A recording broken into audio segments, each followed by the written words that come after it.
Hello good people out there, this is Diptiman from Timelapse. Hope you all are having an amazing day.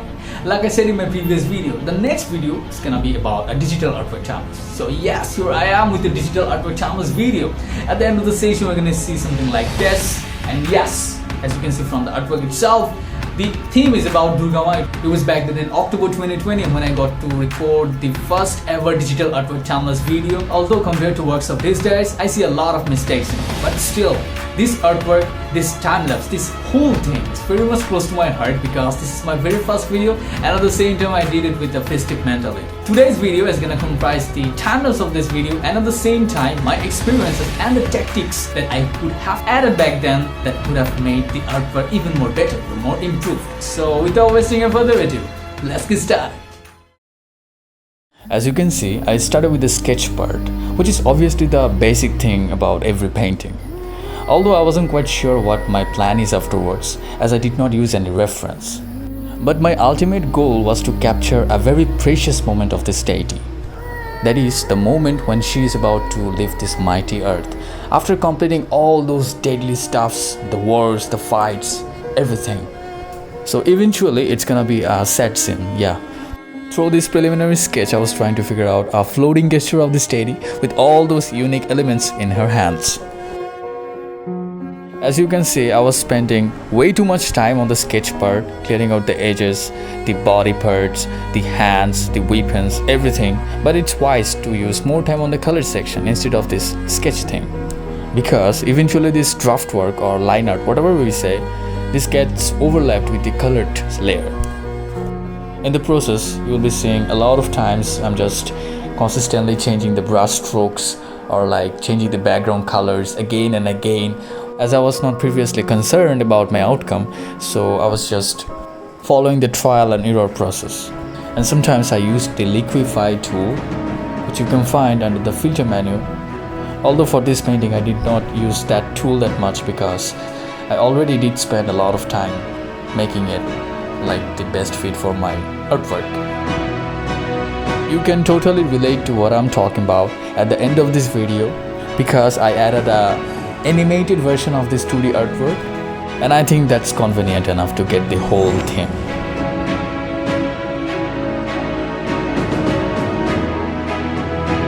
So what I did in this section is that I used an advanced technique of Photoshop, that is sketch lifting. It's basically the preparation of the black and white images for the coloring section. But what we do in case of digital artworks is that we go for the blending options like multiply, normal, or sometimes color dodge like Rose does. But what if we had an option to go for the normal mode and keeping the lines, the black lines which you drew few moments ago, keeping those in front and coloring from behind? Wouldn't that be amazing? Well, that would definitely give us that feeling as if we are working on paper. This is sketch lifting. I know it sounds a bit confusing, right? No worries, I added a link in the description. I came to know about this amazing technique. In fact, I should say a life-changing hack from Canon. I will link the video in the description below.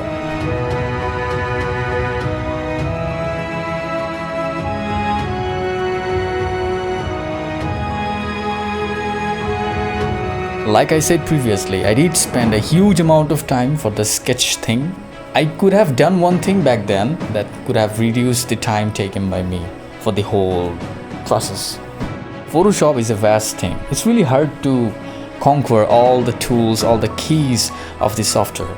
I personally don't know a lot. I'm still learning. There is a very useful option called curve, which obviously most of us ignore. It might sound and seem complex at the very first time, but trust me, it's a very easy stuff. The lower portion of the curve deals with the darker attributes and the upper portion deals with the lighter attributes. You can simply play with it to have the desired outcome. And one more thing, that is there are 3 modes, the RGB modes. You can simply play and shuffle around to have an already prepared skin color if you intentionally or unintentionally did spend a lot of time clearing out the shade shadow stuffs on the sketch part, I mean the black and white thing.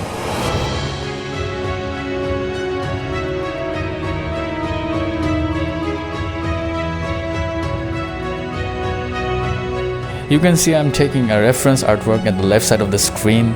It's an artwork by Astrid Loni, one of the most favorite artists of all time. I love her style, the way she does her stuffs and all. I'm using this picture for the color picking. I can manually choose the colors from the color palette, but it's quite handy to use from another picture if you want to have an outcome similar to that reference picture. And it also saves a lot of time. So as you can see from the timelapse itself, I'm working layer wise.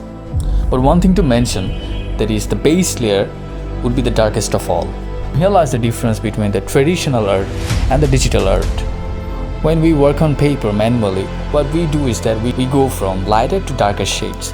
But in case of digital artworks, you have the freedom to undo and at the same time add highlights later on.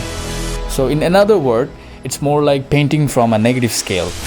So it's a very wise decision to go from the darker shades to the lighter shades. It will later on help you or assist you to add more details in your artworks. And it's quite easy and handy.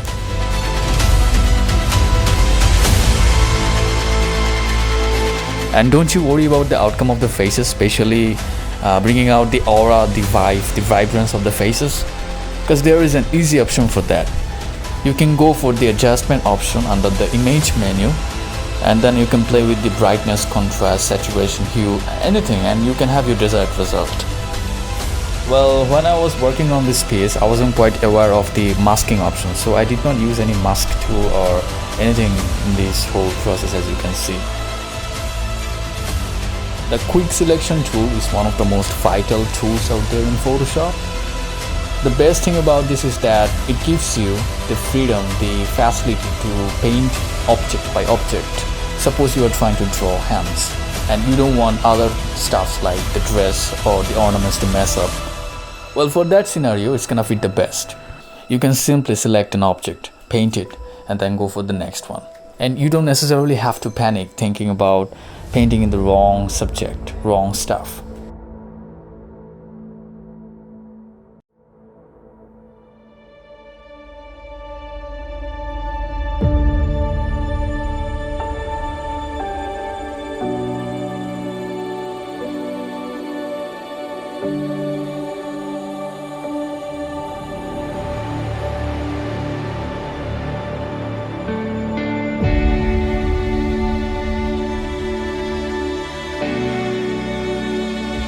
Working on the outfit, especially the ornaments, was the most interesting and satisfying part. And for the texture of the ornaments, I did not go for anything special. I just tried out different brushes and kept the brush stroke, which seems to fit the best. Sometimes we struggle clearing out the shade shadow part. Well, previously I used to feel the same as well, but it's quite easier if you fix out a light source. For this painting, I considered a light source at the top of her head, and following that, it was quite easier to work on the shading and the lighting section. And lastly, using the gradient tool, I added the magical glow in her hands, especially in the forehead, on the third eye, and brought out the overall divine appearance. I don't have anything else to add. I guess the timelapse is suitable enough for the visualization. So enjoy the music and the rest of the video.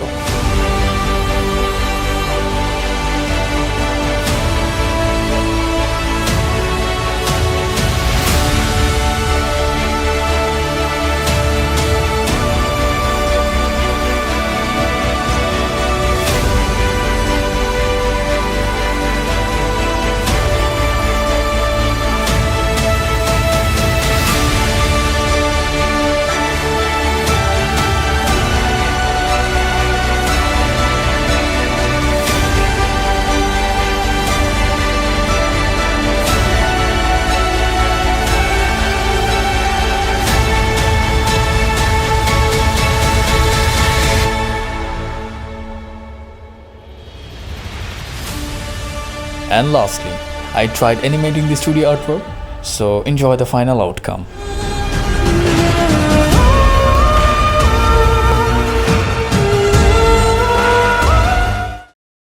We are at the very end of our timelapse video. The total work took me about 33 hours of time, including all the experimentations and everything. And do let me know in the comment section if you have any question, any query, if it any suggestions regarding that. And to definitely leave your feedback, that would mean a lot to me. I hope you enjoyed the whole video and I could be of benefit somehow. Hope to see you in the next video with some new artwork, new timeless video. Till then, stay healthy, stay safe.